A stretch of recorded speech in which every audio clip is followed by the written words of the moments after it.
বিধানে ঐশী বাণী কোরআন।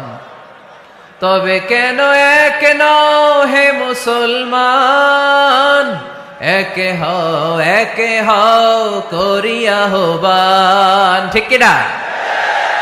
বাইতুল্লাহ এক, মদিনা শরীফ এক, উহুদ পাহাড় এক, বদরের মাঠ এক। ঠিক কিনা?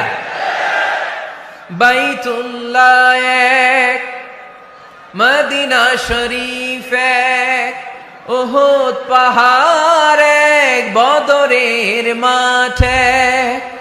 একটা তো জীবন আর মরণ যে একটাই, একে সাথে মিলে মিশে একটাই প্রাণ। তবে কেন